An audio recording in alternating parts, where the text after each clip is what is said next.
وقال الله تبارك وتعالى في شان حبيبه مخبرا وآمرا إن الله وملائكته يصلون على النبي يا أيها الذين آمنوا صلوا عليه وسلموا تسليما الصلاة والسلام عليك يا سيدي يا رسول الله وعلى آلك وأصحابك يا سيدي يا حبيب الله الصلاة والسلام عليك يا سيدي يا رحمة للعالمين وعلى آلك وأصحابك يا سيدي يا إمام الأنبياء والمرسلين مولاي صل وسلم دائما أبدا على حبيبك خير الخلق كلهم يا رب بالمصطفى بلغ مقاصدنا فاغفر لنا ما مضى يا واسع الكرم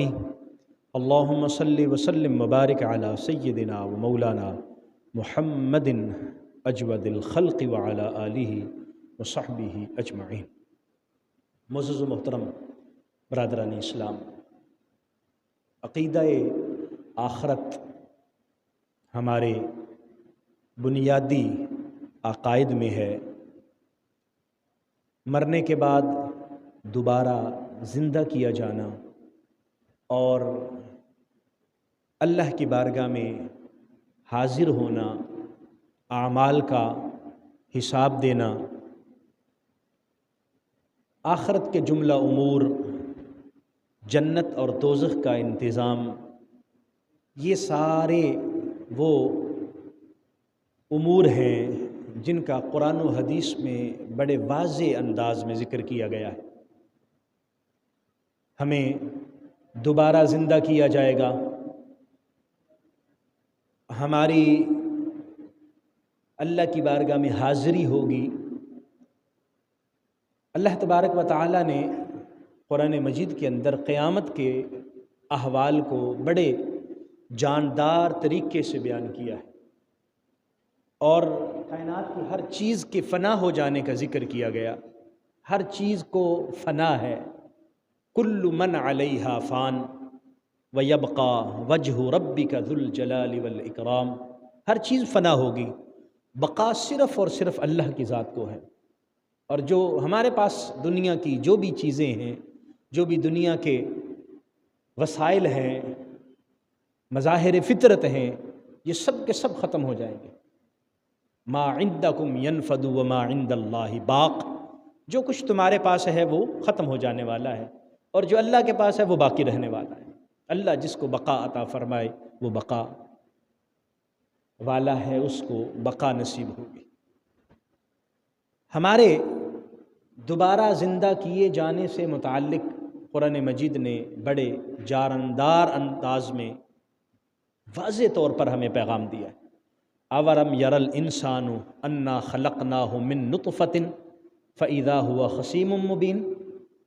کیا انسان نے دیکھا نہیں ہے کہ ہم نے اسے ایک نطفے سے پیدا کیا ہے اور پھر وہ جھگڑا کرنے لگ جاتا ہے۔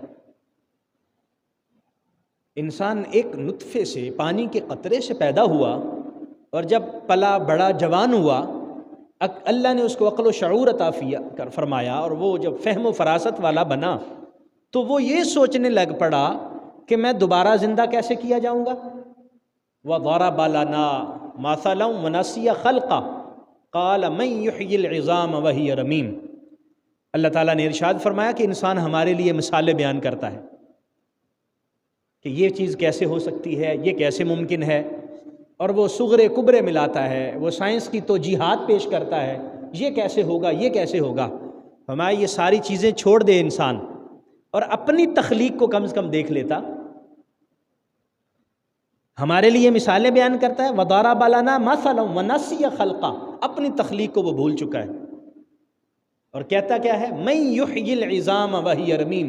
یہ ہڈیاں جب بسیدہ ہو جائیں گی تو ان ہڈیوں کو دوبارہ زندگی کون دے گا؟ ان ہڈیوں کو دوبارہ زندہ کون کرے گا؟ تو اللہ تعالیٰ نے فرمایا قل یحییھا اللہ، اللہ اس کو زندہ کرے گا جس نے پہلی مرتبہ تمہیں پیدا فرمایا۔ انشأہا اول مرہ، جس اللہ نے پہلی مرتبہ پیدا کیا وہی اللہ تمہیں دوبارہ پیدا کرے گا۔ اس کے لیے کون سا مشکل ہے، اس کے لیے کون سا، وہ اس کے لیے تگ و دو کرنا پڑے گی، اس نے کن کہنا ہے اور وہ ہو جانا ہے۔ قرآن مجید نے بارہا انسان کی تخلیق کا ذکر کیا، اسی مٹی کا ذکر کیا، منہا خلقناکم وفیہا نعیدکم، اسی مٹی سے تمہیں پیدا کیا ہے، اسی میں تم جاؤ گے اور دوبارہ پھر اسی سے زندہ کیا جائے گا، ومنہا نخرجکم، اسی سے ہم دوبارہ تمہیں نکالیں گے۔ سو یہ کائنات کا سارا نظام جب اللہ چاہے گا لپیٹ دیا جائے گا۔ اذا الشمس کورت واذا النجوم انکدرت واذا الجبال سجرت واذا العشار عطلت واذا الوحوش حشرت واذا البحار سجرت واذا النفوس زوجت۔ اللہ تعالیٰ نے قیامت کے منظرنامے کو بڑے خوبصورت انداز میں اور بڑی تفصیل کے ساتھ بیان فرمایا۔ سورج لپیٹ دیا جائے گا، آسمان کے تارے گر جائیں گے، پہاڑ ٹکڑے ٹکڑے ہو کر ریزہ ریزہ ہو کر اپنی جگہ چھوڑ دیں گے اور روئی کی طرح یہ اڑتے پھریں گے۔ اور اللہ تعالیٰ نے 10 ماہ کی اونٹنی کا ذکر فرمایا، 10 ماہ کی جو گابن حاملہ اونٹنی ہوتی ہے، عرب اس کا بڑا خیال رکھتے ہیں، اس کی بڑی حفاظت کرتے ہیں، وہاں اس وقت اس کا بھی کسی کو خیال نہیں ہوگا۔ اذا العشار عطلت واذا الوحوش حشرت، یہ جو جانور ہیں یہ بھی ایسے بھاگتے پھریں گے۔ اللہ تبارک و تعالیٰ نے سورہ انفطار کے آغاز میں بھی فرمایا اذا السماء انفطرت، آسمان پھٹ جائے گا، جتنے کے جتنے آسمان ہیں۔ وَإِذَا الْكَوَاكِبُ انتَثَرَتْ وَإِذَا الْبِحَارُ سُجِّرَتْ، یہ سارا منظرنامہ اللہ نے قیامت کا بیان کیا ہے، اور ہمیں بار بار اس عقیدے کو سمجھنے کا اور اپنے ذہن میں بٹھانے کا حکم ارشاد فرمایا، تاکہ عقیدہ آخرت ہمارا مضبوط ہو اور ہمیں یہ احساس ہو کہ ہمیں اللہ کی بارگاہ میں حاضر ہونا ہے۔ ہم جو ایمان کی صفات یاد کرتے ہیں، اس میں جو ہمیں عقیدہ بتایا گیا ہے وہ کیا عقیدہ ہے؟ والبعث بعد الموت، موت کے بعد دوبارہ زندہ کیا جانا، ہم اس پر ہم ایمان لے کے آئے ہیں۔ تو یہ ایمان کیسا ایمان ہے کہ جو زبان سے تو ہمارے ادا ہوتا ہے، چلے ہم دل سے بھی اس کا اقرار کر رہے ہیں، لیکن وہ ہمارے ذہن میں مستحضر نہیں رہتا، وہ ہمیں یاد نہیں رہتا، اور جب ہمارے معاملات کی باری آتی ہے ہمیں یہی عقیدہ آخرت بالکل بھول جاتا ہے، اور ہمیں پتہ بھی نہیں چلتا کہ ہمیں جو بھی ہم کام کر رہے ہیں اس دنیا میں، جو بھی ہمارے معاملات ہیں، اللہ کی بارگاہ میں کیا اس کا جواب دے پائیں گے؟ کیا ہم اللہ کی بارگاہ میں اپنے یہ جو معاملات ہیں اس کی جواب دہی کے لیے تیار ہیں؟ اور آپ سورہ انسان کو دیکھیے، سورہ دہر کو دیکھیے، سورہ بلد کو دیکھیے، اللہ تعالیٰ نے یہ ارشاد فرمایا اَيَحْسَبُ الْإِنسَانُ أَن يُتْرَكَ سُدًى، کیا انسان نے یہ گمان کر رکھا ہے کہ ہم اس کو ایسے ہی چھوڑ دیں گے؟ یعنی انسان یہ سمجھتا ہے کہ اس کی تخلیق ایسے ہی ہوئی ہے، اور جس طرح دنیا کے باقی امور چل رہے ہیں انسان بھی اسی طرح چلتا رہے۔ کیا انسان یہ سمجھتا ہے اس کو ویسے چھوڑ دیا جائے گا؟ کیا اللہ تبارک و تعالیٰ نے اس کو نطفے سے پیدا نہیں کیا؟ اور جس نطفے سے اللہ تعالیٰ نے پہلی مرتبہ پیدا کیا ہے، اللہ تبارک و تعالیٰ دوبارہ پیدا کرنے پر بھی قادر ہے۔ سورہ واقعہ کے اندر اللہ تعالیٰ نے کفار کا ذکر فرمایا، وہ کیا کہیں گے؟ وہ کہتے ہیں کہ کیا جب ہم اس دنیا سے رخصت ہو جائیں گے تو دوبارہ زندہ کیا جانا ممکن ہے؟ وہ کہتے ہیں کہ کیا جب ہماری ہڈیاں مسیدہ ہو جائیں گی تو ہمیں دوبارہ زندہ کیا جائے گا؟ وَكَانُوا يُصِرُّونَ عَلَى الْحِنْثِ الْعَظِيمِ، قرآن کہتا ہے وَكَانُوا يَقُولُونَ أَإِذَا مِتْنَا وَكُنَّا تُرَابًا، کیا جب ہم مٹی میں مل جائیں گے، ہماری ہڈیاں بھی ختم ہو جائیں گی، کیا دوبارہ زندہ کیا جائے گا؟ اللہ تعالیٰ نے فرمایا ہاں، او آباؤنا الاولون، کہتے ہیں کہ ہمارے آباء و اجداد بھی زندہ کیے جائیں گے. قل ان الاولین والآخرین لمجموعون الی میقات یوم معلوم، محبوب نے فرما دیجئے وہ تمہارے پہلے جو گزر گئے ہزاروں سال سے، جو آئے انسان اس دنیا سے چلے گئے، اور جو بعد میں آئیں گے اور قیامت تک کے لیے آئیں گے، قل ان الاولین والآخرین لمجموعون الی میقات یوم معلوم، یہ جمع کیے جائیں گے اس دن جس دن کا وعدہ کیا ہے اللہ نے. اور اللہ کریم نے جو وعدہ فرمایا ہے اس وعدے کی خلاف ورزی اللہ نہیں فرماتا. اب انسان کے ذہن میں یہ سوال پیدا ہوا کہ یہ کیسے ممکن ہے کہ انسان کی جب ہڈیاں بھی گسیدہ ہو جائیں تو پھر ہم دوبارہ زندہ کیے جائیں. اللہ تعالیٰ نے ایک تو یہ سمجھا دیا کہ جو مالک ہے، جس نے تمہیں نطفے سے پیدا کیا ہے، وہ تمہیں دوبارہ بھی پیدا کر سکتا ہے، اس کے لیے کوئی مشکل نہیں ہے. پھر کائنات کی مثالیں بھی اللہ تعالیٰ نے دی. یعنی عرض کرنے کا مقصد یہ ہے کہ اس عقیدے کی اہمیت ہمیں سمجھنی چاہیے، اور اس کو ہمیں اتنا زیادہ ذہن میں مستحضر رکھنا چاہیے کہ اللہ تعالیٰ نے اس کو کتنے اہمیت کے ساتھ بیان فرمایا، اور اس میں کوئی بھی خفا نہیں رکھا، کوئی پوشیدگی نہیں رکھی، اس کو بار بار ذکر کیا گیا. اللہ تعالیٰ نے مثال بیان فرمائی قرآن مجید کے اندر، تخلیق انسانی کی مثال، تخلیق کائنات کی مثال. وَلَقَدْ زَيَّنَّا السَّمَاءَ الدُّنْيَا بِمَصَابِيحَ وَجَعَلْنَاهَا رُجُومًا لِلشَّيَاطِينِ. کائنات کو دیکھ لو، آسمانوں کو دیکھ لو، کیا ستارے سجائے نہیں گئے آسمانوں پر؟ پھر سورہ آبا میں اللہ تبارک و تعالیٰ نے سورہ نبا میں ارشاد فرمایا، أَلَمْ نَجْعَلِ الْأَرْضَ مِهَادًا وَالْجِبَالَ أَوْتَادًا وَخَلَقْنَاكُمْ أَزْوَاجًا. کیا ہم نے یہ پہاڑ نہیں بنائے، اس زمین کو تمہارے لیے بچھونا نہیں بنایا؟ یہ اتنے بڑے بڑے پہاڑ اللہ نے نہیں بنائے. انسان تو کوئی چیز بھی نہیں ہے، یہ چھوٹا سا پرزہ، وہ یہ سمجھتا ہے کہ دوبارہ اللہ کے سامنے کیسے پیش ہونا ہے، دوبارہ اللہ کے سامنے کیسے حاضر ہونا ہے. فرمایا زمین دیکھو بچھی ہوئی ہے، کتنی بڑی زمین ہے، تم سفر کر کر کے تھک جاؤ گے، زمین پوری نہیں ہوگی. آسمان دیکھ لو، آسمان میں کہیں تمہیں کوئی پھٹن بھی نظر آتی ہے؟ نہیں آئے گی نظر.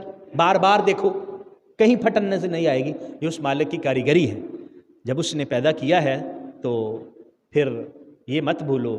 اللہ تعالیٰ نے فرمایا افعینا بالخلق الاول بل ہم فی لبس من خلق جدید.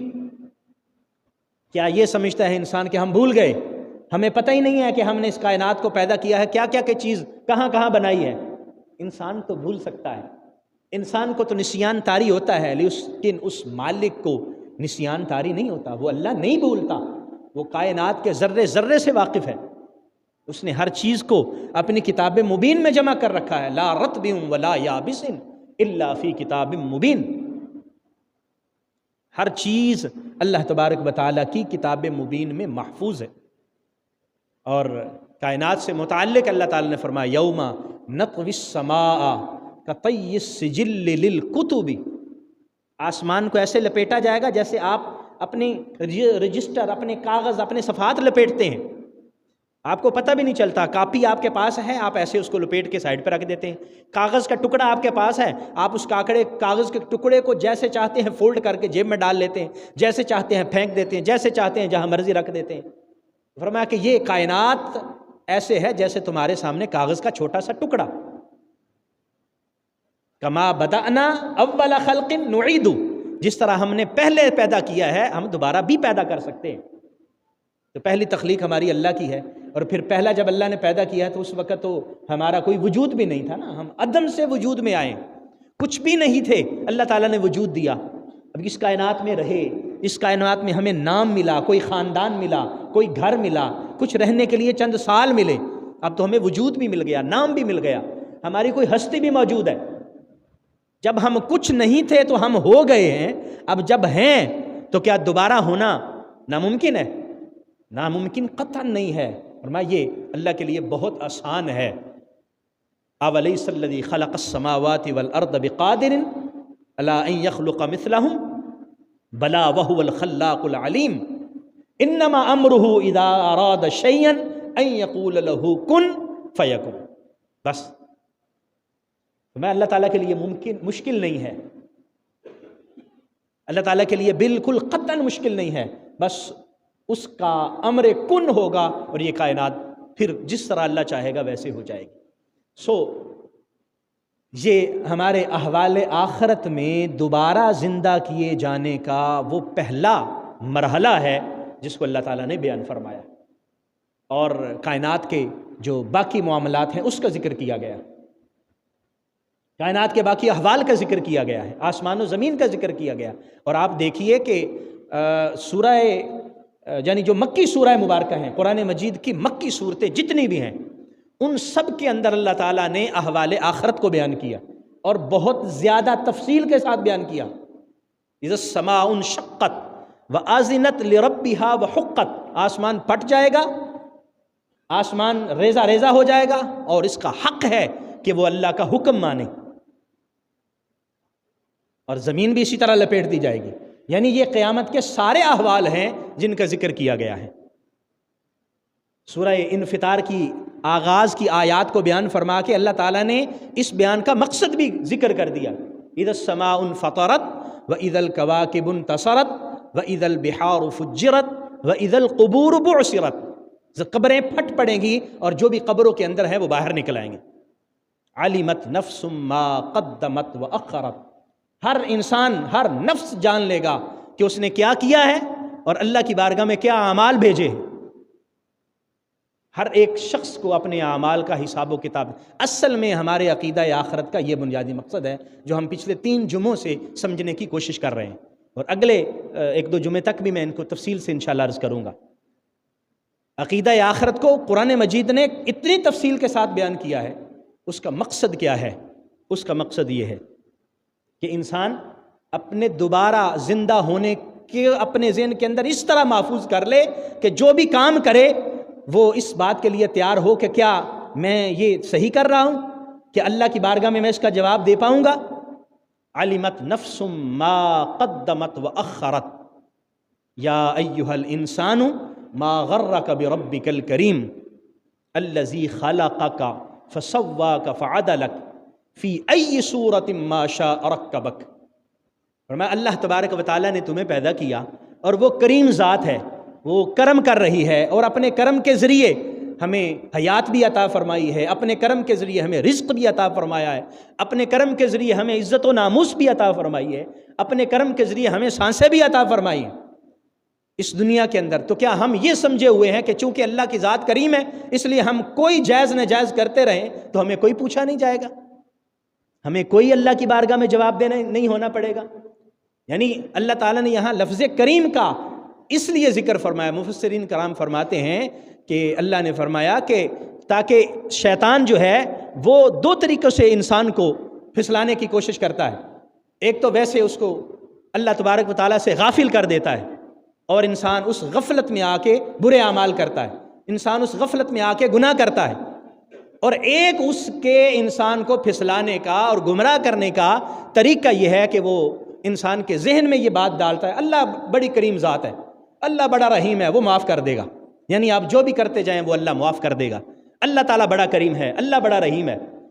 اللہ تعالیٰ کریم اور رحیم ہے، اس میں کوئی شک نہیں ہے، لیکن اس نے اپنا ایک نظام عدل بھی قائم کیا ہوا ہے، اور اس نے ارشاد فرمایا ہے لا تظلمون ولا تظلمون، نہ تم ظلم کرو نہ تم پر ظلم کیا جائے گا، تم ظلم کرو گے تو پھر ظلم ہوگا۔ ایسا نہیں ہے کہ آپ ظلم کرتے رہیں، آپ ناجائز کرتے رہیں اور آپ آخرت کا قطعاً خیال نہ رکھیں اور پھر آپ سمجھیں کہ اللہ تعالیٰ معاف کر دے گا اور ہمیں اللہ کی بارگاہ میں کوئی حساب و کتاب نہیں دینا۔ نہیں، یا ایھا الانسان ما غرک بربک الکریم، اس کریم ذات کے بارے میں کس چیز نے تمہیں دھوکے میں مبتلا کر دیا؟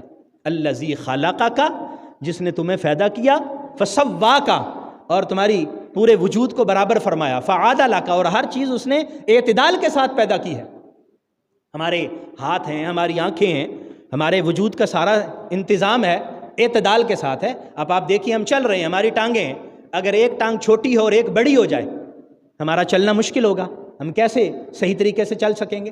ایک ہاتھ بڑا ہو اور ایک چھوٹا ہو جائے چیزوں کو پکڑنا ہمارے لیے آسان نہیں ہوگا۔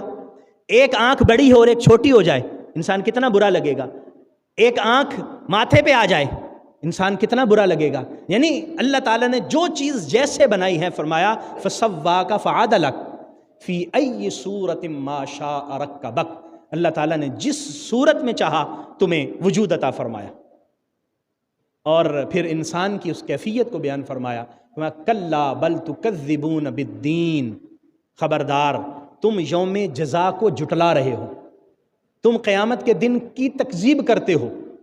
اب کوئی بھی اہل ایمان قیامت کے دن کی تکذیب تو نہیں کرتا، کوئی بھی یہ نہیں کہتا کہ مجھے نہیں مرنا، کوئی بھی یہ نہیں کہتا کہ مجھے میری زندگی ختم نہیں ہوگی، اور کوئی بھی یہ نہیں کہتا کہ میرے دوبارہ زندہ نہیں ہونا۔ تمام اہل ایمان اس بنیادی عقیدے کو سمجھتے ہیں، لیکن پھر قرآن مجید میں ایک آیت آ جاتی، 2 آیات آ جاتی، 3 آیات آ جاتی، اتنی تفصیل سے آپ وہ جو سورہ مکی سورہ ہیں آپ ان کو پڑھتے جائیں نا، وہ آپ حیران ہوں گے کہ اللہ تعالیٰ نے اتنا زیادہ آخرت کا ذکر فرمایا ہے۔ اور وہ کیا ہے کہ ہم زبانی تو نہیں جھٹلاتے، سوچ میں بھی شاید نہیں جھٹلاتے، لیکن جب عمل کی باری آتی ہے تو ہم قیامت کا تصور اپنے ذہن سے محو کر دیتے ہیں۔ عمل کی باری آتی ہے تو ہمیں آخرت کا تصور بھول جاتا ہے۔ جب عمل کی باری آتی ہے تو ہمارے ذہن میں یہ بات، کہیں نہا خانہ ذہن میں بھی یہ بات نہیں رہتی کہ ہم جو عمل کر رہے ہیں کیا اللہ کی بارگاہ میں دوبارہ زندہ کیے جانے کے بعد اس کا حساب کتاب دیا جا سکے گا۔ اگر ایسا ہوتا تو ہمارے ہاں یہ جو دھوکہ دہی ہو رہی ہے، جو ملاوٹ ہو رہی ہے، جو فراڈ ہو رہا ہے، لوگ پیسہ کمانے کے لیے کیا کیا نہیں کر رہے، جھوٹ بول رہے ہیں، غلط کاریاں کر رہے ہیں، سود لے رہے ہیں، رشوتیں لے رہے ہیں، یہ جتنے غلط کام ہمارے ہاں ہو رہے ہیں، آپ مجھے بتا دیجئے ہمارا کون سا ادارہ ہے جہاں پر یہ کام نہیں ہوتے؟ کیا وہ غیر مسلم کرتے ہیں؟ کیا وہ کافر کرتے ہیں؟ وہ سارے کے سارے اپنے آپ کو مسلمان کہتے ہیں اور مسلمان ہیں۔ اگر ہم ان سے پوچھیں تو عقیدہ آخرت، بالکل ان کا عقیدہ آخرت ہوگا، اور کوئی بھی مسلمان نہیں کہتا کہ میں آخرت پر یقین نہیں رکھتا۔ نہیں، آخرت پر یقین نہ رکھے تو پھر ایمان ہی نہیں ہے۔ تو ایمان تو زبانی یعنی اقرار باللسان اور تصدیق قلبی کا نام ہے، تو تصدیق قلبی بھی ہمیں مل جاتی ہے، اقرار باللسان بھی ہم کر لیتے ہیں۔ جب عمل بالارکان کی باری آتی ہے جو تیسرا اہم مقصد ہے تو پھر ہم یہ بھول جاتے ہیں۔ اس لیے قرآن مجید میں آپ پڑھیں نا تو جگہ جگہ ہمیں ان الذین آمنوا وعملوا الصالحات، آمنوا وعملوا الصالحات، آمنوا وعملوا الصالحات، جگہ جگہ یہ ذکر ہے۔ یہ کہیں نہیں ہے کہ بس تم ایمان لے آؤ اور تم کامیاب ہو۔ عامل الصالحات کا پہلو جو ہے وہ ہم بالکل بھول چکے ہیں، اور یہ عقیدہ آخرت اس عامل الصالحات پر عمل پیرا ہونے میں ایک اہم ہمیں حیثیت دیتا ہے، اور ایک اہم فیکٹر ہو سکتا ہے۔ اگر ہم اپنا عقیدہ آخرت مضبوط کر لیں، اللہ کی بارگاہ میں جواب دہی کا تصور مضبوط کر لیں، تو میں نہیں سمجھتا کہ ہمارے معاشرے کی یہ مصیبتیں ہوں گی جو ہمیں دیکھنا پڑ رہی ہیں۔ اہل ایمان کو جو کر رہے ہیں وہ کریں گے، قطعاً نہیں کریں گے، وہ انشاءاللہ اس سے رک جائیں گے، باز آ جائیں گے۔ اس لیے آپ کو بار بار میں یہ گزارش کرتا ہوں کہ قرآن کو ترجمے کے ساتھ اور سمجھ کے ساتھ پڑھنے کی کوشش کریں۔ آپ جو صورتیں آپ نے یاد کی ہیں آپ ان کو دیکھیے، چھوٹی چھوٹی صورتوں کے اندر اللہ تبارک و تعالیٰ نے کیسے آخرت کے حوالے سے چیزوں کو بیان فرمایا، کیسے ان چیزوں کا ذکر کیا، اور 30واں پارہ آپ اگر پورا پڑھیں تو جگہ جگہ پر اللہ تبارک و تعالیٰ نے آخرت کے احوال کو بیان فرمایا ہے۔